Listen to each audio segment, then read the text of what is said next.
Fala pessoal, konnichiwa! Aqui é o Ricardo e hoje eu vim fazer uma visita na Japorama, esse espaço maravilhoso que é a primeira vez que eu tô vendo assim, né, de grandão assim, tem o Jaspion ali, tem todo o acervo dos mangás aqui da JBC, com meu amigo Ed Carlos, pra gente bater um papo aqui, falar sobre, lembrar um pouco da minha experiência de tradutor para JBC. Ele vai contar alguns causos de tradução, adaptação, porque são muitos anos. Eu descobri que os mangás da JBC fazem aniversário junto com o tempo de carreira do Ed na editora. Basicamente, né? 22 anos de JBC e 22 anos de mangá JBC no Brasil. Então ele vai falar um pouco disso. E se você ainda não é inscrito neste canal, se inscreva. E a gente está com matrículas agora abertas sempre. Então se você quer estudar japonês com a gente, vem conhecer um pouco mais sobre o Nihongo Premium. O link está aqui na descrição. Eu te conheço há muito tempo, né, Ed? A gente se conhece desde os anos 2000, acho. Acho que tem uns 25 anos aí pela frente. Eu acho que mais ou menos isso. Eu tava trabalhando na Conrad, acompanhando os primeiros lançamentos da Cavaleiros, Dragon Ball. Comecei aqui na JBC com os mangás, mas comecei também na Conrad. No site, né? No site Herói, eu fiz alguns reviews de mangás pro site Herói. A Ariane, a mulher do Juneca, né? Que editava os textos lá do site Herói. E depois eu vim pra JBC, assim, automático. Eu fui pra... Fiquei acho que alguns meses escrevendo pra Conrad. E aí pintou a oportunidade de vir trabalhar na revista Henshin. Clássica, saudosa revista Henshin. Bom, a gente já tá nesse meio, como vocês sabem, há muito tempo. Esse espaço aqui... É a primeira vez que eu venho com essa escadaria, o espaço mais amplo. Ele abriu, infelizmente, muito colado na pandemia, né, Ed? Muito perto do início da pandemia, né? Então, assim, muitas pessoas estão ainda descobrindo o Japorama, né? Um panorama de Japão, que é a ideia da Marina, né? De Marina Shoji, que é uma das filhas do fundadoras, né? Uma das filhas do Sr. Shoji, que é o fundador da editora JBC. A ideia era trazer um pouquinho de cultura japonesa no geral, né? É lógico, a espinha dorsal seria mangás, principalmente da casa, né? Da editora JBC, mas também ter mangás da concorrência e outras coisas referentes à cultura japonesa. Essa que é a ideia. E eu acredito que isso vai ser retomado, né, pós-pandemia. A gente já tá conversando aqui, a gente quer trazer aqui, pra quem não sabe, a Japorama fica em São Paulo, aqui na região da Santa Cruz. Então quem quiser visitar, é um lugar, um espaço muito legal, recheados de mangás, você dá vontade de comprar tudo que tem aqui. A gente já estava conversando sobre fazer eventos, de repente promover encontros. Eu sinto falta disso aqui em São Paulo, sabe? A gente tinha lá o Bazar do Canegon, Que era muito legal, né? que é um evento pequenininho, que a gente reúne intimista. Eu acho que falta, né? Tem os grandes eventos, os eventos gigantes que são incríveis, mas faltam pequenos encontros. Eu acho que esse espaço aqui é perfeito pra gente fazer isso, então aguarde novidades.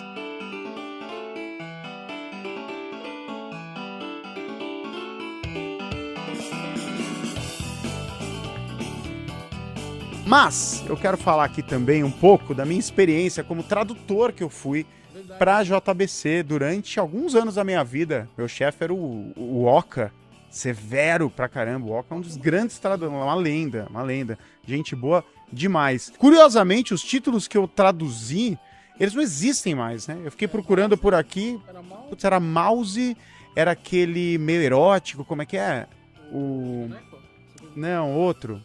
Grande, uma série grande. Você vê que eu nem lembro dos títulos. É que faz muito. Love Junkies, Mouse Love Junkies, Beat X, do mesmo autor de Cavaleiros do Zodíaco. Quando que teremos um relançamento de Beat X para fazer uma revisão de tradução? Cara, pior que eu falei com o Marcelo esses dias sobre Beat X, né? Mas será que o público de Cavaleiros gostaria de ter uma pausa em Cavaleiros para ter Beat X de novo?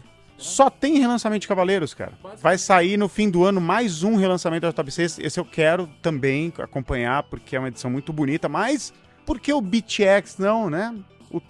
É protagonizado pelo Seiya também. Basicamente é o Seiya, né? Mas a história, eu acho que assim, veio num momento que tinha muita concorrência, né? O Beat X naquela época. Eu acho que ele sofreu com... Tinha o Hakusho, tinha o próprio Cavaleiro do Zodíaco, o Dragon Ball tava sendo lançado, então assim, aí chega Beat X. Era pra dar um gás a mais, mas logo na sequência a gente teve Lost Canvas, outras coisas de Cavaleiros. Revitalizou assim, de vez, né? Aí foi de vez. E Cavaleiros, quase não teve pausa, né? Basicamente, a Conrad fez 2 versões, a JBC já pegou na sequência, fez a versão dela, depois vem Kazemban, depois Lost Canvas Gaiden. Então, assim, Next Dimension. É um universo que não para, porque é o grande, né, junto com Dragon Ball, aí é o grande shonen mangá que faz sucesso no Brasil, né?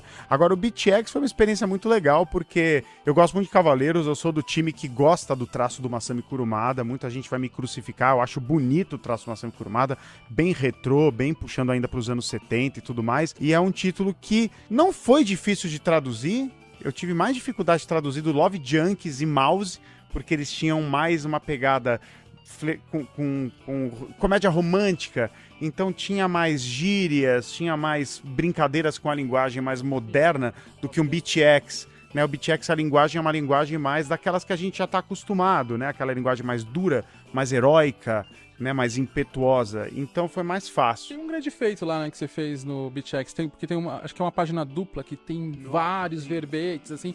O Oka falou bastante dessa página e falou, nossa, isso aqui você teve muito saco. Lembro que ele me respondeu um e-mail dando parabéns, que assim, tem um capítulo, eu achei esses dias, eu fiquei encasquetado, porque eu não tenho tudo em casa, eu não tenho tudo, e eu tava na casa dos meus pais, a coleção pegou chuva durante décadas, assim, elas estão só o pau da rabiola, por isso que eu perguntei se vocês vão relançar. Mas tem um capítulo, cara, que o protagonista, o TP, ele luta contra um guerreiro que é um guerreiro da filosofia. Eu já contei várias vezes essa história, vou contar de novo. E aí eu tava lá traduzindo e tal, os balões numerados. Quando eu viro a página, cara, o guerreiro da filosofia resolve explicar a filosofia do mundo em 2 páginas. Então é assim, é a carinha do TP, a carinha desse cara e, juro, centenas de balões pequenos, e ele vai desde os primórdios e vai assim ao longo de centenas de balões explicando a filosofia do planeta Terra em japonês, o confucionismo, e aí fala dos movimentos europeus e fala de toda a filosofia desde o Platão e vai pra Kant, isso em japonês. É uma coisa impactante na hora que você vê assim, você fala, caralho. E foi impactante quando eu vi pela primeira vez também. Eu pensei em desistir da carreira. Pensei em abandonar a carreira, fazer outra coisa da vida. Não, mas eu aprendi muita coisa de filosofia em japonês graças a essa experiência, né? Eu falo sempre aqui no Nihongo que você usando o idioma faz com que você aprenda ele, né? Você tem impacto emocional, você guarda o vocabulário, você tá usando o idioma, você não tá só estudando sobre ele, né? Que é aquela coisa bem chata, bem tradicional, que pouca gente aprende. Isso me fez aprender, a experiência de traduzir a filosofia do mundo através do texto de Masami Kurumada, me versou em filosofia na língua japonesa. Por isso o Ricardo Gurus gosta tanto do Kurumada. Olha que paixão, né? Mas naquele momento eu odiei muito ele. Ódio e Odiei, odiei bastante. Ed, seguinte, você tem algumas histórias de tradução? Porque tradução é um tema que a gente fala bastante aqui. E, né, tantos anos lidando com material que originalmente é escrito em japonês, já deve ter tido os perrengues. Ah, não, tem perrengue hoje, eu acho que hoje ainda mais. Hoje você tem um público mais exigente. Principalmente, curiosamente, o público brasileiro está querendo cada vez mais que os títulos sejam traduzidos, títulos mesmo, os nomes dos mangás sejam traduzidos. Isso tá muito recente, né? E cada vez mais se cobra uma melhor localização. E eu estou usando o termo localização, porque você fala adaptação é muito simples de falar, mas localização é você trazer aquele conteúdo para um entendimento local, né? Tipo o Chaves indo pro Guarujá? Exatamente. Não, mas aí que faz sentido. E aí você vê que vira os grandes clássicos, né? Inclusive, assim, a gente pode até lembrar da dublagem do Yu Yu Hakusho, né? Que todo mundo ama de paixão, mas porque teve um trabalho de quem entendeu muito bem aquilo lá e localizou muito bem pro... Eu sou muito a favor, a dublagem do One Piece também, né? Eles fazem um trabalho muito legal, o Glauco Cara, o One Piece e Yu Yu, Dragon Ball, sei lá, no original, eles são engraçados, eles brincam com a linguagem, o japonês, ele olha aquilo, ele ri dos regionalismos, das gírias, isso tem que ser reproduzido em português. Não é tarefa fácil, né? Porque japonês e português são idiomas muito distantes, né? A gente teve alguns casos aí de Sailor Moon, o próprio Shaman King no Netflix, que teve algumas adaptações meio misturado com os puritanos, que não deu muito certo. Não deu muito certo. Mas assim, o que eu posso falar de algumas histórias assim que eu acompanhei juntamente na época com o Oka, né, que estava na redação da Henshin. O Oka, não sei se vocês sabem, assim, Desculpa, Oka, eu vou entregar um pouco a sua idade, né?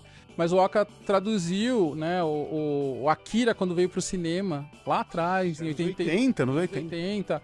E ele também traduziu Zillion. Caraca! E aí ele tava falando... Alguém lembra o que é Zillion? Maravilhoso, na minha época. Tinha pistolinha, você comprava pistolinha. E ele falou desses desafios naquela época, né? Então, tinha uma passagem onde o Champ, a Apple e o JJ, né, tinha algum problema e eles começaram a discutir, quem não vai até a caverna do tigre não vai ter o filhote. Aí, assim, você fala assim, o que ele quis dizer com isso? Mas, naturalmente, uma adaptação bem simples, né? Uma localização bem simples desse verbete japonês, dessa, sei lá, um dito popular japonês, seria quem não arrisca não petisca, né? E que tá bem preciso, né? Porque em japonês tem os kotowaza, que são os provérbios. É provérbios, né? Esse não vou saber citar do original aqui, mas 虎穴に入らずんば孤児を得ず certamente é um kotowaza tradicional japonês que eles falam, e tá certíssimo, quem não arrisca não petisca, que é um kotowaza nosso aqui, é um provérbio nosso, é um dito nosso. Um dito popular nosso. E que ele adaptou muito bem aí. E às vezes ele fala que tem termos que é muito difícil trazer pro português, né? Outro caso também é quando tem muitas relações com jogos. E no Nove Hina, por exemplo. Nove Hina tem muita coisinha que acontece que o Ken Akamatsu colocou de jogo que ele estava vivendo na época. Então, um jogo que é muito famoso aqui no Brasil como Resident Evil, no mangá original tava como Biohazard, e Biohazard é o nome desse jogo lá no Japão. Então eu lembro eu lembro um dia que o Oka do nada falou, Ed, tem algum jogo chamado Biohazard, mas mesmo assim eu tive que ver a cena, né? Pra também não cometer um equívoco, né? E a cena realmente era uma das personagens com cosplay de Jill Valentine, né? Do jogo Resident Evil, que era o Biohazard. Então aí teve essa adequação pro Brasil, porque aqui Resident Evil faz mais sentido que Biohazard. Sim. Então são essas armadilhas que acontecem e tem que ficar muito esperto, né? Eu lembro, é que eu não vou lembrar, a história vai ficar meio sem graça, assim, mas eu lembro que quando eu traduzi o Love Junkies, teve alguma referência lá dentro de filme que eu não saquei.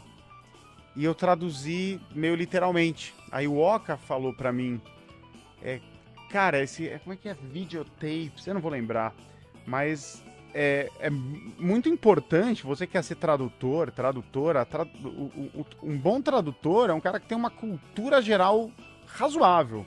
Tanto cultura pop, muita pesquisa, mas é muito saudável para a profissão você ter uma cultura geral boa, tanto da história do planeta, dos assuntos gerais, quanto pop. Né? Esse, na época que eu traduzi, deve ter sido 2007, 2006, eu não sabia desse não sei o que videotapes, que eles citam ali, né, no meio da história. Eu traduzi errado, eu traduzi literalmente, eu não entendi na hora, não dei muita bola pro meu não entendimento, entreguei. Aí o Oka falou, não, é um filme dos anos 80, papapá. Falei, então. Então, às vezes, né, cara, você pode cometer equívocos sem perceber. Às vezes você não sabe nem por onde pesquisar.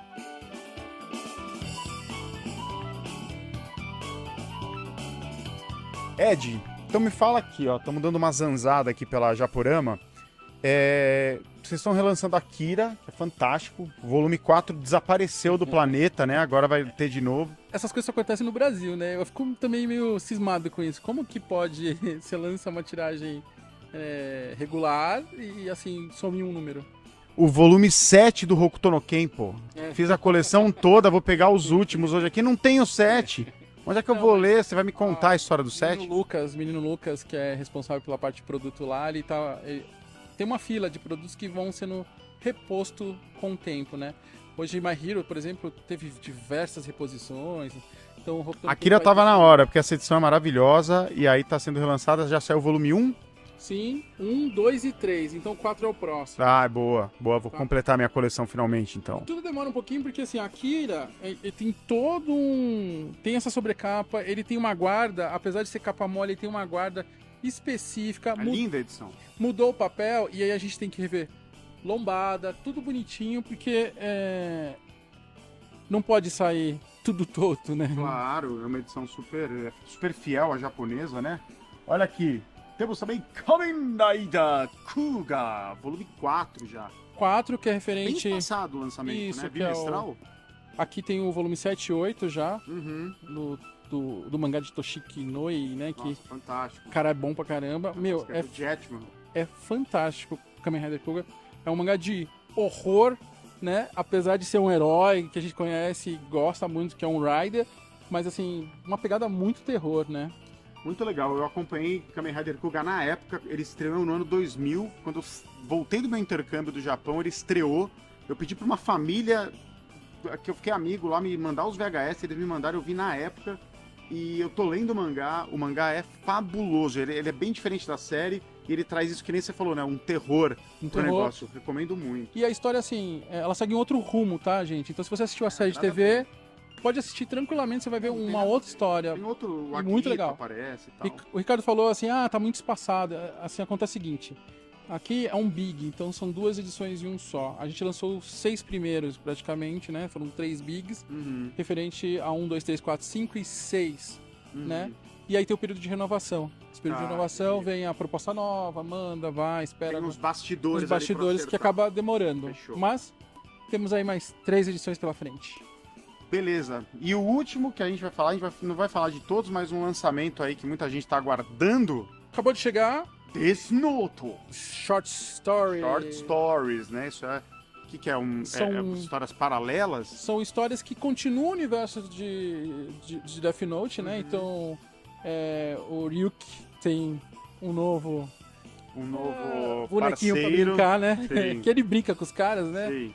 E é assim, tem aquele one shot que foi lançado acho que uns 3, 4 anos atrás, que até tinha o Trump na história, é bem legal, que foi lançado em formato digital aqui pela JBC em e-book, dá pra você comprar lá na Amazon, Apple, ou Google Play, e ele tá aqui também, no impresso. Mais algumas histórias inéditas do universo de Death Note. Muito bem, gente. Ó, e desenhado pelo Obata, escrito pelo Obata. Não, desenhado pelo Obata e escrito pelo Oba-san. Tsugumi. Tsugumi. Bom, gente, ó. Valeu, Ed, por receber a gente. Mangás são materiais muito legais para você usar para o aprendizado de japonês também. A gente está começando uma parceria lá com a Made in Japan também, Sim. então vai ter um conteúdo por lá também.